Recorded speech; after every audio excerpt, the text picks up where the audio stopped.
There from Phoenix, Arizona, and I want to thank you so much for that update. Now, for more, we can turn now to Saba Chibaka, who is a student at the University of Maryland, and you're a member of a group called Black Terps Matter. Thank you for speaking with us here on France 24. What does Black Terps Matter mean?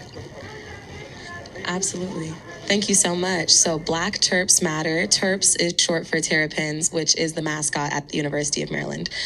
Black Terps Matter specifically is an anti-racist coalition that started on June 25th at the University of Maryland, specifically to get justice for Lieutenant Richard Collins III, who is a Black student from Bowie State University that was murdered by a white supremacist on our campus.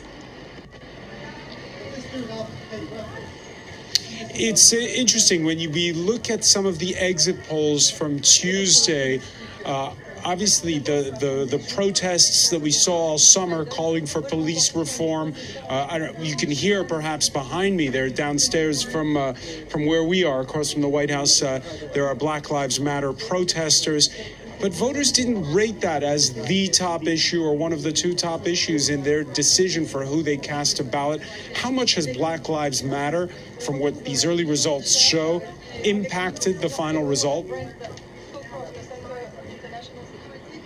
So, really, the point of Black Lives Matter and Black Terps Matter as well, and impacting the election is reminding people that this is not actually just one person that we need to vote out. This is actually the issue is the system of white supremacy that is inside of so many of our different institutions. In the education system, which I'm most familiar with as a student at a university, but it's also inside of the politics. It's also inside of the social services and inside of the policing institutions as well. So Black Lives Matter has really reminded people that in addition to needing to vote certain people out because they are indeed racist, it's kind of more of a holistic view that this is something that we need to work on in every aspect of our lives. Have you personally changed in your way you approach civics and politics since the death of George Floyd, that black man who was killed at the hands of Minneapolis police back during the summer?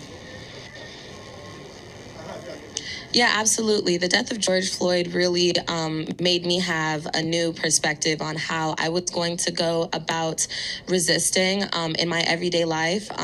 Anyone that knows me knows that I have literally been protesting on the front lines for more than 150 days now. And so that is a shift in my regular life as a student. I'm used to going to classes. Well, now all my classes are online, but I'm used to doing that, working. I've interned at the U.S. Department of Treasury. I've interned at Google in Ann Arbor, Michigan. But now that we are in the midst of the movement, a social movement, it has it really reminds me that we have an obligation as people, not as Black people, not as Democrats or anything of the such, but as people to use our moral compass to guide us in these situations, to know that something is wrong. And so surprisingly, now I think we're realizing that people are actually talking less about the Black Lives Matter movement. The people that are actually carrying the movement is the opposition. It is the white supremacists, and which is very interesting, something that I didn't see coming.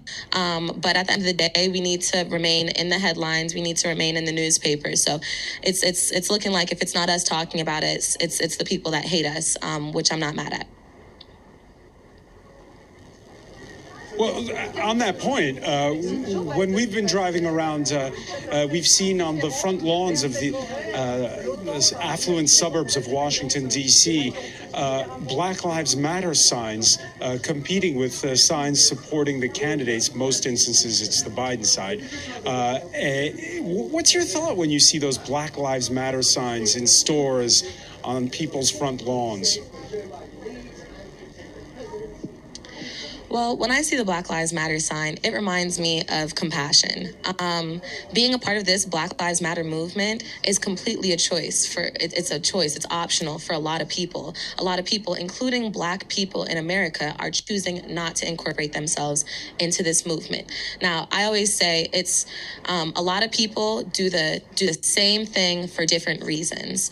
And so I think that kind of goes into the Black Lives Matter movement, because I know that the reason that I'm out here is specifically for the future generations of kids. The thing that I care most about is getting Black students into colleges. And that's why I participated in a sit-in just 2 weeks ago called hashtag Tent City 2020, and it was centering Black education. We actually slept outside of the Department of Education in Washington, D.C. for 8 days, 7 nights. But other people will incorporate themselves into the Black Lives Movement, Matter movement for issues like things about gun reform and gun violence awareness, substance abuse, these things that actually do impact Black people at a greater rate. So it really reminds me that people can be compassionate if they choose to, but if they choose not to, that's a personal issue between them and their God, or whoever, whatever it is they choose to believe in.